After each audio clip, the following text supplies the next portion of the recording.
அன்பானவர்களே, அன்பு வணக்கங்கள். உங்களுடைய உடல், மனம், ஆன்மா இந்த மூன்றையும் தெளிவாக தெரிந்து கொள்ள வேண்டும். இதுதான் உங்கள் வாழ்க்கையினுடைய குறிக்கோள், லட்சியமாகும். இது தெரியாமல் வாழ்கின்ற வாழ்க்கை ஒரு வாழ்க்கையே அல்ல. தன்னை அறிய தனக்கொரு கேடு இல்லை. தன்னை அறியாமல் தானே கெடுகின்றான். தன் அறிவை அறிந்த பின் தன்னையே அர்ச்சிக்க தான் இருந்தானே. உங்களை பற்றி தெரிந்து கொள்வதற்கு யாராவது தடையாக இருக்கிறார்களா? இல்லையே. அப்ப ஏன் உங்களை பற்றி தெரிந்து கொள்வதற்கு தயங்குகிறீர்கள், விலகி போகிறீர்கள்? வாழும் பொழுதே யார் ஒருவன் தன்னை பற்றி முழுவதுமாக தெரிந்து கொள்கிறானோ, தன்னை அறிந்தவனே தலைவனை அறிந்தவன் ஆவார். உங்களை நீங்க சரியா தெரிஞ்சுக்கினீங்கன்னா, இறைவன் யார், கடவுள் யார், பரம்பொருள் எது, பரமசிவம் எது என்பது உங்களுக்கு நன்றாக தெரிந்துவிடும். நீங்க ஆரம்பத்திலேயே சுணுக்கமாக இருக்கிறீர்களே. சரியை, கிரியை, யோகம், ஞானம் இவை நான்கும் அரும்பு, மலர், காய், கனி ஆகும் பராபரமே. உங்களை ஞான மார்க்கத்திற்கு அழைத்து செல்வதற்கு ஆர்வமாக இருக்கிற, பல்கலைக்கழகத்தில் PhD வாங்குகின்ற அளவுக்கு உங்களை உயர்ந்த நிலையில் ஆன்மீகத்தில் கொண்டு செல்வதற்கு ஆர்வமா இருக்கிற. ஆனா நீங்க என்ன சொல்றீங்க? குருஜி, எனக்கு பள்ளி படிப்பே போதும், இதுவே எனக்கு சந்தோஷமாக இருக்கிறது என்று நீங்கள் கூறினால் எப்போது நீங்கள் ஞானியாக்க மாறுவீர்கள்? அதற்கு பல பிறப்புகள் நீங்கள் எடுக்க வேண்டியது வரும். இப்பிறப்பிலேயே ஞானியாக மாற வேண்டும் அல்லவா? அதற்கு உங்களுக்கு வழிகாட்டுவதற்காக தான் நான் இருக்கிறேன். இந்த ஞான சத்சங்கத்தில் நாள்தோறும் நீங்கள் பங்கு கொள்வீர்களேயானால் நிச்சயமாக நீங்கள் ஞானியாக மாற முடியும். அதற்கு முதலில் இந்த சேனலை சப்ஸ்கிரைப் செய்து வைத்துக் கொள்ளுங்கள். இதை தவறவிட்டீர்களேயானால் ஏதோ கர்மா உங்களை தடுக்கிறது. இறைவன் வழிகாட்டுகிறான், அதை நீங்கள் புறக்கணித்து போகிறீர்கள். சிலர் சப்ஸ்கிரைப் செய்து கொண்டு வெளியேறுகிறார்கள். இப்பிறவியில் அவர்களுக்கு அந்த பாக்கியம் இல்லை என்பதுதான் தெளிவு. ஆக தொடர்ந்து வாருங்கள். உங்களை பற்றிய, உங்கள் மனத்தை பற்றிய, உங்கள் ஆன்மாவை பற்றிய முழுமையான விவரங்களை தெளிவாக ஞான உபதேசமாக தருகிறேன். உங்களுக்கு பாக்கியம் இருந்தால், குடுப்பனை இருந்தால், புண்ணியம் இருந்தால் என்னோடு தொடர்வீர்கள். இவையெல்லாம் இல்லை என்றால் ஏதோ முன்ஜென்மத்து கர்மாக்கள், பாவங்கள், சமஸ்காரங்கள், வாசனைகள் உங்களை தடுக்கின்றன என்பதுதான் அர்த்தம். இன்று நாம் என்ன பார்க்க போகிறோம் தெரியுமா? மனிதர்கள் இறக்கின்ற கடைசி நேரங்களில், கடைசி நிமிடங்களில் அவர்கள் மூளையில் நடக்கின்ற அதிசயங்கள், நிகழ்வுகள் என்ன? இதெல்லாம் சித்தர்கள் பல ஆயிரம் ஆண்டுகளுக்கு முன்னாலேயே தெளிவாக எடுத்து கூறினார்கள். ஆனால் அது யாரும் படிப்பதில்லை, கேட்பதில்லை, புரிந்து கொள்வதில்லை. ஆனால் இன்றைய விஞ்ஞானம் கண்டுபிடித்து கூறுவதனால் ஆஹா என்று ஆச்சரியமாக பார்க்கிறீர்கள். இந்த கடைசி நேரங்களில் இறந்து போகின்ற அப்படி இருக்கின்ற மனிதர்களை விஞ்ஞானிகள் குழு ஒன்று ஆய்வு செய்தது.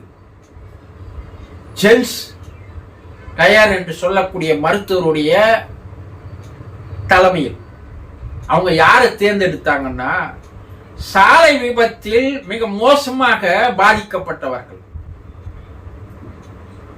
பக்கவாத நோயால் பாதிக்கப்பட்டவர்கள், இதயம் செயலிழப்பால் பாதிக்கப்பட்டவர்கள், இவர்களை எல்லாம் வைத்துக் கொண்டு அவர்கள் மூளையில் என்ன நிகழ்வுகள் நடக்கிறது என்பதை எல்லாம் ஆராய்ச்சிகள் செய்தார்கள். இந்த ஆராய்ச்சிகளில் இருந்து அவர்கள் கண்டுபிடித்த விஷயம் என்ன தெரியுமா? உலகிற்கே ஒரு ஆச்சரியம் தரக்கூடிய விஷயத்தை கூறுகிறார்கள். பிற்காலத்தில் மனிதர்கள் மரணத்தை தவிர்த்து விட்டு வாழ முடியும் என்று கூறுகிறார்கள். மரணமில்லாத பெருவாழ்வு வாழலாம், வாரீர் வாரீர் என்று வள்ளல் பெருமான் கூப்பிட்டப்போ யாரும் அதை சட்டம் பண்ணல. பிராக்டிகலா எப்படியெல்லாம் நீங்க எந்த பயிற்சிகளை எல்லாம் நீங்கள் செய்தால் இந்த நிலையை அடையலாம் என்று உலகிற்கே உபதேசமாக, பாடமாக, எழுத்துப்பூர்வமாக, நூலாக தந்தவர் வள்ளல் பெருமான். அந்த நிலையை அடைய முடியும் என்று இப்போ விஞ்ஞானிகள் கண்டுபிடித்திருக்கிறார்கள். என்ன? ஒரு மனிதன் இறக்கிறான் என்றால் என்ன அறிகுறி? அவனுடைய உடலிலே ரத்த ஓட்டமானது நிற்க வேண்டும். அப்படி ரத்த ஓட்டம் நிற்கும் பொழுது அந்த ரத்தமானது மூளைக்கு செல்லாமல் தடுக்கப்படுகிறது. பெருமூளைக்கு செல்லாத ரத்தம் குறையப்படுகிறது. அப்போது மூளையில் இருக்கின்ற அணுக்கள் என்ன செய்தான்? மறுபடியும் உயிர் பிழைத்து எழுவதற்குண்டான பெரும் முயற்சிகளை அந்த அணுக்கள் செய்கின்றன என்பதை கண்டுபிடித்திருக்கிறார்கள். அங்க ரத்தம் போல, இங்க ஆக்சிஜன் போல. அதனால அந்த செல்கள் தன்னுடைய செயலை இழக்க தொடங்குவதற்கு பதில் அது மறுபடியும் உயிர் பெற்று எழுப்பதற்கு, அந்த மூளையை செயல்படுத்துவதற்கு உண்டான முயற்சிகளில் அந்த அணுக்கள் ஈடுபடுகின்றன என்பதை கண்டுபிடித்திருக்கிறார்கள். விஞ்ஞானிகள் என்ன சொல்றாங்க? அந்த மூளையில் சக்தியானது குறைவு ஏற்படுவதால் அந்த மூளை மறுசீரமைத்துக் கொள்வதற்காக முயல்கின்றது.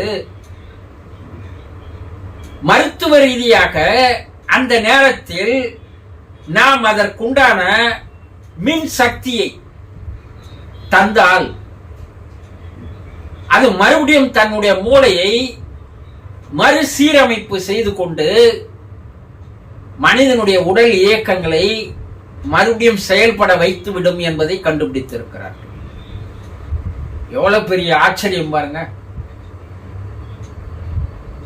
இந்த நரம்பியல் துறையில் மூளையில் இருக்கின்ற நரம்புகள் எவ்வாறு செயல்படுகின்றன, இறக்கும் போது எவ்வாறு இது செயல்படுகிறது, அதனுடைய நடவடிக்கைகள் எவ்வாறு இருக்கின்றன என்பதையெல்லாம் இந்த மருத்துவ குழு பல நூறு பேர்களை வைத்து செய்து பார்த்ததில் அனைவரிடமும் அந்த மூளை மறுபடியும் உயிர் பிழைத்து எழுவதற்குண்டான செயலை செய்கிறது என்று கண்டுபிடித்திருக்கிறார்கள். இது ஒரு பெரிய ஆச்சரியமான கண்டுபிடிப்பு. இந்த கண்டுபிடிப்பால் என்ன நடக்கும் பிற்காலத்தில் என்றால், அப்படிப்பட்ட மனிதர்களுக்கு நாம் மறுபடியும் அந்த மூளைக்கு மின் சக்தியை தந்தால் அது மறுபடியும் ரீஆக்டிவ் ஆகிவிடும் என்று கூறுகிறார்கள். மீண்டும் மூளைக்கு சக்தியை தரும் பொழுது அது செயல்பாட்டை மறுபடியும் மீட்டெடுத்து மறுபடியும் செயலுக்கு வந்துவிடும் என்பதுதான் கண்டுபிடிப்பு. இதுக்கு இன்னும் பல ஆராய்ச்சிகள் இருக்கிறது. இன்னும் சில ஆண்டுகளில் அந்த ஆராய்ச்சிகள் தெளிவாக ஒரு முடிவுக்கு வந்துவிட்டால் இறக்கின்ற நேரத்தில் இருக்கின்ற மனிதர்களை மறுபடியும் உயிர் படைத்து எழுந்து நடக்க வைக்க முடியும் என்பதுதான் இந்த ஆராய்ச்சியினுடைய முடிவு. ஆனா இறைவனுடைய நியதி என்று ஒன்று இருக்கிறது அல்லவா? வந்தவரெல்லாம் தங்கிவிட்டால் இந்த மண்ணில் நமக்கேது இடம். கண்ணதாசனுடைய பாடல் அற்புதமான வார்த்தை சொல்லியிருப்பார்.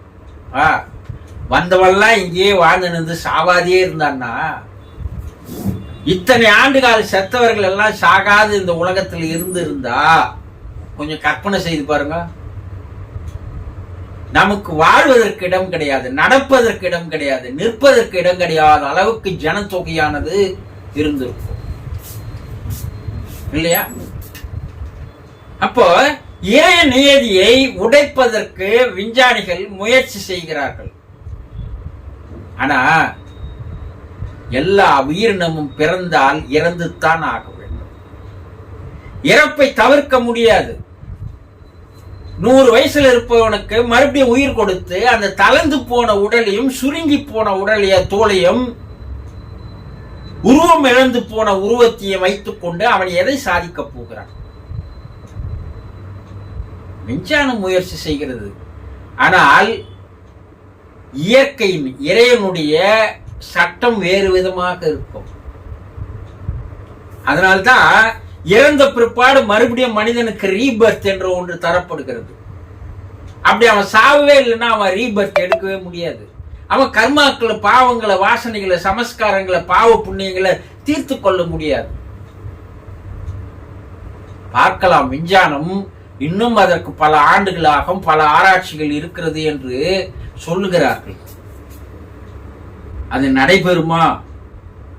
பிற்காலத்தில் தான் அதற்கு விடைகள் தெரிய ஆரம்பிக்கும். இப்படிப்பட்ட விஷயங்களை எல்லாம் நீங்கள் தெரிந்து கொள்ள வேண்டும். இந்த ஞான பெட்டகத்தில் ஒரு தகவலாக இதை நீங்கள் போட்டு வைத்தீர்களானால் இப்போதைய வாழ்க்கை எப்படி வாழலாம் என்பது உங்களுக்கு தெளிவாக தெரிந்துவிடும்.